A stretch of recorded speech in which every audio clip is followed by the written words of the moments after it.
Everyone, ये है Ranchi university का क्वेश्चन पेपर 2026 में जो भी एग्ज़ाम हुआ। ये सेशन 27-27 का। इसमें देखिए क्वेश्चन ओडी का है। Right integration factor of equation है, राइट जनरल इक्वेशन है, डिफाइंड रॉन्स्कियन है। फिर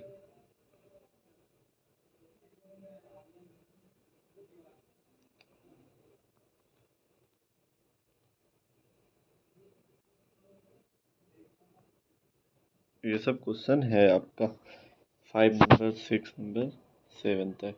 इधर 8 भी है और 9 भी है। 8, 7, 9। तो चलिए इसको थोड़ा सा एनालाइज करते हैं कि कौन सा क्वेश्चन कैसे पैटर्न पर था, किससे कौन सा मिस्टेक हुई हैं। तो थोड़ा चेक कीजिएगा। ये तो जैसा कि आपने बोला था कि ये ऑर्डर और डिग्री निकालना है, तो ऑर्डर डिग्री के लिए काफ़ी सिंपल क्वेश्चन था ये। इसमें देखिए 3 बार इसका डेरिवेशन किया हुआ है। तो इसका ऑर्डर जो आपका होगा वो होगा 3।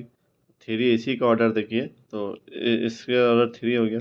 और इसके ऊपर कितना डिग्री लगा हुआ, 2 है, तो इसका ऑर्डर डिग्री 2 हो जाएगा। तो पहला क्वेश्चन तो हो गया। ये आप लोगों को काफ़ी अच्छे से हम बताए थे कि इंटीग्रेटिंग फैक्टर जब भी निकालेगा, इसके बाद यहाँ वो वाला रिस्पेक्ट में रखना होता है जो नीचे में रहता है। जैसे यहाँ पर D X by D Y है, तो यहाँ पर वाई होगा और पी होगा। तो ये इसका इंटीग्रेटिंग फैक्टर था।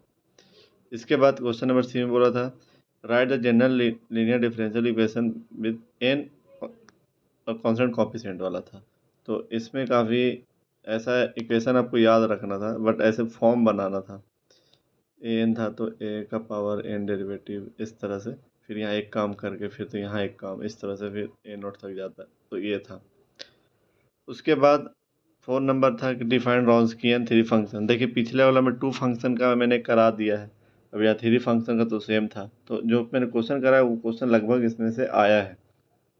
अगर आया है तो बताइए कि कौन कौन सा क्वेश्चन आया है, थोड़ा कमेंट कर दीजिए। और राइट था ये आपका। फिर defined orthogonal trajectory. Orthogonal trajectory का मेथड बताया था, और इसमें यह था कि कोई भी कर्व्स पर कट करता है तो वही मतलब family of given family of जो उससे बनता है।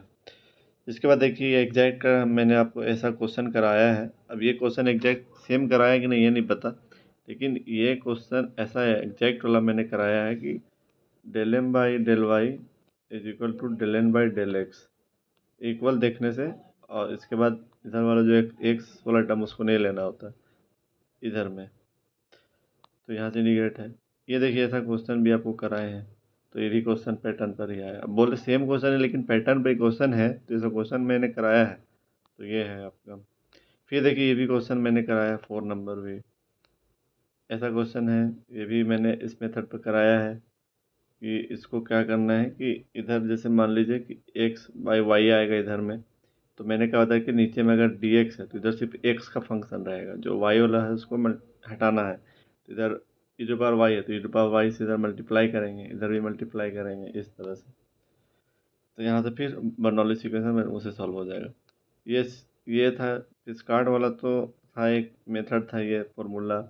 फिर ये था 5 नंबर। 6 नंबर देखिए, 6 नंबर सिंगुलर सॉल्यूशन है। सिंगुलर सॉल्यूशन के मेथड है कोई भी दिया उसको फंक्शन है, उसको एफ के इक्वल मानना है और एफ को पी के रिस्पेक्ट में डिफ्रेंशिएट करना है, फिर इज इक्वल टू 0 पुट करना है, वहाँ से पी निकलेगा। अब पी का वैल्यू इसमें रख देना है, वहाँ से सिंगुलर सॉल्यूशन निकल जाएगा। तो ये था।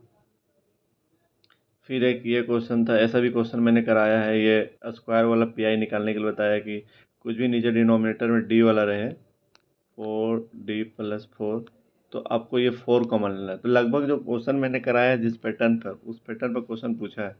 अब देखिए यही कल रात में सेम क्वेश्चन कराया है मैंने 7 का बी नंबर।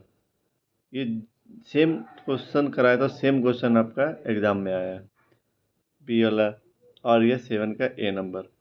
इसके बाद 8 नंबर में using the method of indeterminate coefficient, ये भी ये वाला क्वेश्चन तो मैंने कराया है। ई टू पावर एक्स वाला कि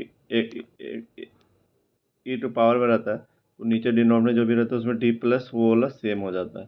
तो ये मैंने कराया है आपको।